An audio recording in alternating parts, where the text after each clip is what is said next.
हे दोस्तों नमस्कार, मैं सुधीर स्वागत करता हूं आपका आपके अपने YouTube channel exam Guru tips and tricks में। तो आरआरबी एनटीपीसी के लिए देखिए मॉडल पेपर हम लेकर आए हैं आपके लिए और ये पार्ट टू पार्ट चलता रहेगा। अभी इस वीडियो में हम जनरल साइंस को कवर करने वाले हैं और जनरल साइंस आपका चलेगा और एक आपका चलेगा जीके जीएस और जीए जनरल अवेयरनेस, ठीक है, वो अलग चलेगा। उसका पार्ट 1 वीडियो आपको मॉर्निंग में मिल गया था, ठीक है। अभी ये जनरल साइंस का पार्ट 1 है और देखिए सारे वीडियोज़ का PDF आपको मिलता रहेगा। और कैसे मिलेगा इसके लिए मैंने एक टेलीग्राम ग्रुप बनाया स्पेशली। देखिए ये वाला टेलीग्राम ग्रुप है आरआरबी एनटीपीसी, इसको आपको ज्वाइन करना है और इसमें हमें सारे PDF सेंड करने वालों। ये PDF ये जो ग्रुप है ये स्पेशली एनटीपीसी के लिए ही बनाया गया है। इसमें एनटीपीसी रेलवे एनटीपीसी से रिलेटेड जितने भी इंपॉर्टेंट PDF होंगे सारे सेंड किए जाएंगे। अभी देखिए आज ही ग्रुप क्रिएट किएगा, इसके लिए जो लिंक है आपको ज्वाइन करने का वो वीडियो के डिस्क्रिप्शन में आपको मिल जाएगा। इसमें जुड़ जाइए। कल से जो भी वीडियोज चलेंगी या क्लासेस चलेंगी उसके PDF प्लस रेलवे से रिलेटेड इंपॉर्टेंट जो भी PDF होंगे सारे आपको यहाँ पे मिलने लगेंगे। अभी हम चाहते हैं कि आप अगर जो रेलवे से जुड़े हुए एग्ज़ाम की तैयारी करना चाहते हैं तो जल्दी से सबसे पहला काम करिए, इस चैनल को सब्सक्राइब कर लीजिए और सब्सक्राइब के बगल में एक बेल का आइकन होगा उसको भी क्लिक कर दीजिएगा, जिससे कोई भी वीडियो मैं अपलोड करूँ उसका नोटिफिकेशन आपको सबसे पहले मिल जाए। तो चलिए आज का सेशन शुरू करते हैं। पहला क्वेश्चन आपके सामने है, यदि ये एक तरंग की आवृत्ति बढ़ती है तो इसके तरंग दैर्ध्य पर क्या असर होता है। तो क्वेश्चन है, यदि एक तरंग दैर्ध्य की आवृत्ति बढ़ती है तो इसके तरंग दैर्ध्य पर क्या असर होता है। ऑप्शन ए एक समान रहता है, ऑप्शन बी यह बढ़ जाता है, ऑप्शन सी यह घट जाता है, ऑप्शन डी यह दोनों के बीच में कोई संबंध नहीं होता। तो ध्यान रखिएगा, यदि आप किसी तरंग की आवृत्ति बढ़ाते हैं तो इसकी तरंग दैर्ध्य क्या होगी, घट जाएगी। तो ऑप्शन नंबर सी यहाँ पे राइट आंसर हो जाएगा। आप लोगों ने पहले वीडियो में कमेंट किया था सर आप ऑप्शन मत पढ़ा करिए। चलिए ठीक है, मैं ऑप्शन नहीं पढ़ूंगा, मैं डायरेक्ट आंसर लगाऊंगा, ठीक है। तो तरंग की आवृत्ति बढ़ाने पर इसकी तरंग दैर्ध्य क्या होगी, घट जाएगी, ठीक है। नेक्स्ट प्रश्न पे चलते हैं। निम्नलिखित में से कौन सा एक कोशिकीय जीव का उदाहरण है। तो एक कोशिकीय जीव का उदाहरण आपको देखना है। तो 4 ऑप्शन है, आप जल्दी से बताने की कोशिश करिए इनमें से कौन सा एक कोशिकीय जीव का उदाहरण है। तो ऑप्शन नंबर ये देख रहे हैं आप, प्रोटोजोआ। क्या है प्रोटोजोआ, ये आपका एक कोशिकीय जीव है, ठीक है। चलिए चलते हैं नेक्स्ट क्वेश्चन पे। पेनिसिलिन का आविष्कार किसने किया था। तो ध्यान रखिएगा, पेनिसिलिन जो है एक प्रतिजैविक है और ये पेनिसिलिन नामक कवक से प्राप्त होता है। इसकी खोज की बात करें 1928 में हुई थी और किसने की थी, अलेक्जेंडर फ्लेमिंग ने। किसने की थी, अलेक्जेंडर फ्लेमिंग ने इसकी खोज की थी पेनिसिलिन की।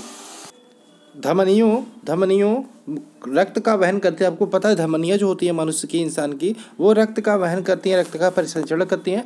ये धमनियाँ जो होती है वो किससे भरी होती हैं। तो आप 4 ऑप्शन है, ऑक्सीजन, कार्बन डाइऑक्साइड, टॉक्सिन और लिपिड्स। तो जो धमनियाँ होती हैं वो मनुष्य की किससे भरी होती हैं, ऑक्सीजन से भरी होती हैं। क्या होती हैं, ऑक्सीजन से भरी होती हैं। हृदय से शरीर की ओर रक्त ले जाने वाली रक्तवाहिनी जो होती है, जो रक्त नलिका होती है, उसे क्या बोलते हैं, धमनी बोलते हैं, ठीक है। चलिए नेक्स्ट क्वेश्चन देखते हैं आपके सामने है, पृथ्वी का आकार कैसा है। पृथ्वी का आकार कैसा है, 4 ऑप्शन है आपके सामने। इसमें देखेंगे तो पृथ्वी का आकार की बात करें तो ये ऑप्शन के हिसाब से चपटा गोल है। क्या अंडाकार बोलते हैं थोड़ा सा, ठीक है, फिर चपटा गोल है ये ऑप्शन के हिसाब से, ठीक है। और पृथ्वी की बात करें सबसे बड़ा 5वां ग्रह है। आकार में बात करें तो सबसे बड़ा 5वां ग्रह है और ये अपने अक्ष पर, अपने एक्सिस पर बात करें तो 23.5 से 1/2 डिग्री क्या हुई है, झुकी हुई है, ठीक है। और सौरमंडल का एकमात्र ग्रह जिस पर जीवन है। थर्मोस्कोप का आविष्कारक किसे माना जाता है। तो ध्यान रखिएगा, थर्मोस्कोप का जो आविष्कार किया था वो किया था गैलीलियो ने। किसने किया था, गैलीलियो ने किया था थर्मोस्कोप का आविष्कार। और कब किया था, ये सन उतना इम्पोर्टेंट नहीं है, 1593 में किया था, लेकिन उतना इम्पोर्टेंट नहीं है, लेकिन गैलीलियो ने ही थर्मोस्कोप का आविष्कार किया था। आगे चलते, किसी तत्व का परमाणु भार एटॉमिक वेट ज्ञात करने के लिए निम्नलिखित में से किसके साथ उस तत्व के परमाणु भार की तुलना की जाती है। देखिए बाहर कुछ काम हो रहा है जैसे कारपेंट्री वाला, तो उससे थोड़ा प्रॉब्लम हो रहा है मुझे भी वीडियो बनाने में, कोई नहीं ये सही हो जाएगा। किसी तत्व का परमाणु भार ज्ञात करने के लिए निम्नलिखित में से किसके साथ उस तत्व के परमाणु भार की तुलना की जाती है। तो यहाँ पे इसमें से ऑप्शन के हिसाब से देखें तो यहाँ पे ऑप्शन नंबर सी हो जाएगा, हाइड्रोजन। किससे की जाती है, हाइड्रोजन से की जाती है, ठीक है। नेक्स्ट चलते हैं, हैकर से क्या तात्पर्य। हैकर एक शब्द है, आपने हैकर हैकर सुना होगा, उससे क्या तात्पर्य है? ऑप्शन 4 है, वह व्यक्ति जो सड़क के किनारे, फुटपाथ या गलियों में माल बेचता है। वह व्यक्ति जो डेटा तक अनाधिकृत पहुँच कर प्राप्त करने के लिए कंप्यूटर का उपयोग करता है। वह व्यक्ति जो केवल ऑनलाइन कंप्यूटर बेचता है। वह व्यक्ति जो फ़ोन कॉल का रिकॉर्ड, हैकर मतलब आप जान रखिएगा वो हैक कर लेता है आपके कंप्यूटर को, आपके फ़ोन को। तो यहाँ पे उस हिसाब से देखें तो ऑप्शन नंबर बी यहाँ पे राइट आंसर हो जाएगा। नेक्स्ट प्रश्न पे चलते हैं।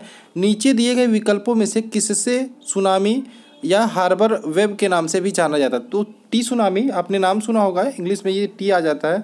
तो सुनामी समुद्र के भीतर भूकंप से रिलेटेड है। किससे रिलेटेड है?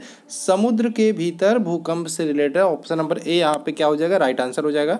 नेक्स्ट क्वेश्चन है, निम्नलिखित में से कौन सा विकल्प सही है? 1 गीगाबाइट 1 GB बराबर 1024 1024 MB। नेक्स्ट 1 GB बराबर इतना बाइट। आप यहाँ पे देखिए ऑप्शन नंबर ए ही यहाँ पे सही हो जाता है, आपको आगे बढ़ने की ज़रूरत नहीं पड़ेगी। नेक्स्ट चलते हैं, पक्षियों के अध्ययन को क्या कहा जाता है? बहुत ही अच्छा क्वेश्चन है और ये कई बार एग्जामों में पूछा भी गया है। तो पक्षियों के अध्ययन को क्या कहा जाता है? ऑप्शन के हिसाब से देखेंगे तो ऑर्निथोलॉजी, ऑप्शन नंबर बी यहाँ पे राइट आंसर हो जाएगा। पक्षियों को अध्ययन को क्या कहते हैं? ऑर्निथोलॉजी कहते हैं। नेक्स्ट प्रश्न पे चलते हैं, लीवर पर वह बिंदु कौन सा है? लीवर पर वह बिंदु कौन सा है? आपने first lever, second lever, third lever पढ़ा होगा, उसमें वह बिंदु कौन सा है जो हमेशा क्या रहता है? स्थिर रहता है। तो इसमें देखिए ऑप्शन नंबर ऑप्शन के हिसाब से देखेंगे, जो फलक्रम होता है, फलक्रम हमेशा स्थिर होता है। आप देखिए यहाँ भार लगा देते हैं, यहाँ प्रयास मान लीजिए कर रहे हैं और यहाँ फलक्रम होता है। तो ये फलक्रम तो हमेशा स्थिर होता है, ये इधर उधर हो सकता है, ये इधर उधर हो सकता है। प्रयास आप यहाँ से भी लगा सकते हैं, भार यहाँ पे भी, लेकिन ये फलक्रम क्या होता है? हमेशा स्थिर होता है। ठीक है, नेक्स्ट प्रश्न में चलते हैं। आप मोटापे को नापने के लिए निम्नलिखित में से किसका उपयोग किया जाता है? 4 ऑप्शन आपके सामने हैं, तो जल्दी से देखिए, बताइए निम्नलिखित में से किसका उपयोग किया जाता है, किसको? मोटापे को मेजर करने के लिए। ठीक है, तो यहाँ पे ऑप्शन क्या हो जाएगा? ऑप्शन नंबर बी हो जाएगा। ऑप्शन नंबर बी हो जाएगा, मोटापे को मापने के लिए BMI क्या होता है? BMI का उपयोग किया जाता है। ठीक है, नेक्स्ट चलते हैं, निम्नलिखित में से एथेनॉल किससे प्राप्त किया जाता है? बहुत ही अच्छा क्वेश्चन है, ये एग्जामों में पूछा गया है। ठीक है, एथेनॉल किससे प्राप्त किया जाता है? तो ध्यान रखिएगा, यहाँ पे जो एथेनॉल प्राप्त किया जाता है ये हो जाएगा आपका ऑप्शन नंबर सी, गन्ने से एथेनॉल प्राप्त किया जाता है। किससे? गन्ने से एथेनॉल प्राप्त किया जाता है। ठीक है, नेक्स्ट प्रश्न आपके सामने है, किसी रेलवे प्लेटफॉर्म पर खड़ा व्यक्ति आती एवं जाती रेलगाड़ियों की सीटी की आवाज़ सुनता है तो उसे सीटी की आवाज़। 4 ऑप्शन आपके सामने हैं। यहाँ पे देखिए ऑप्शन ए है, दोनों मामलों में सभी दृष्टियों में एक समान सुनाई दी।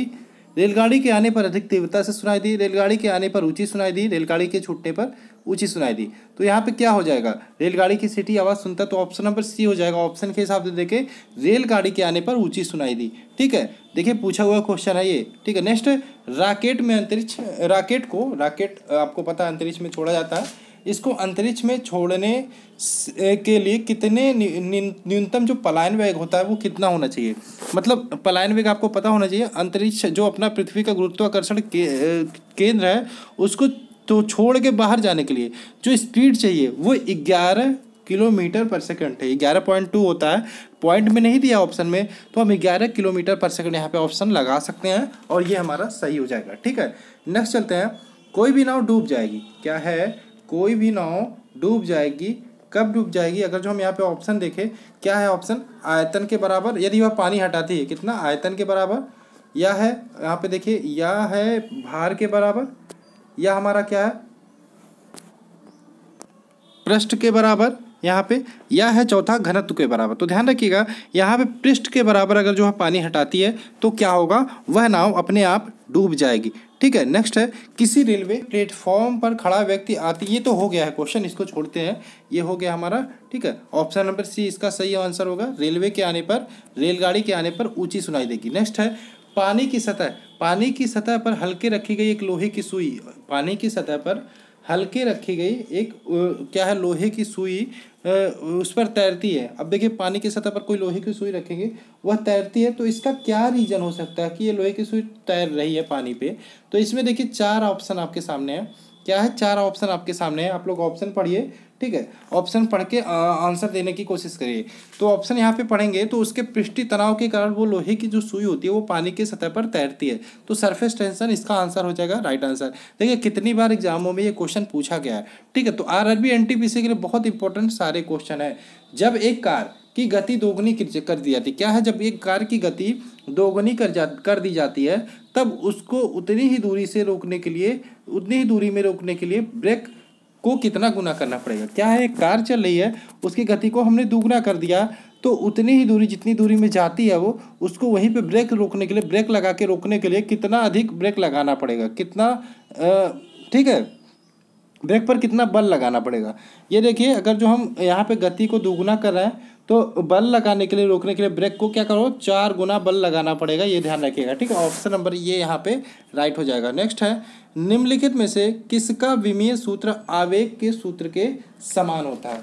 क्या है, निम्नलिखित में से किसका विमीय सूत्र आवेग के विमीय सूत्र के समान होता है। तो ध्यान रखिएगा, यहाँ पे जो ऑप्शन नंबर बी है संवेग, ये आपका आवेग के विमीय सूत्र के समान होता है। आवेग और संवेग का विमीय सूत्र जो भी होता है वो क्या होता है, समान होता है। तो दोस्तों ये था आपका कुल मिला के क्वेश्चन, और टोटल हमने 20-21 प्रश्न इसमें भी किए साइंस के, जनरल साइंस से।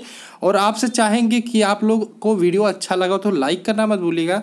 ज़्यादा से ज़्यादा जो लोग रेलवे की तैयारी कर रहे हैं उनके साथ शेयर जरूर कीजिए, और एक अच्छे कमेंट्स दीजिए जिससे मुझे मोटिवेशन मिले और अच्छे वीडियो और अच्छे कंटेंट आपके लिए लेकर आऊँ। देखते रहिए दोस्तों exam Guru tips and tricks. Thanks for watching, मिलते हैं नेक्स्ट वीडियो में। जय हिंद दोस्तों, जय भारत।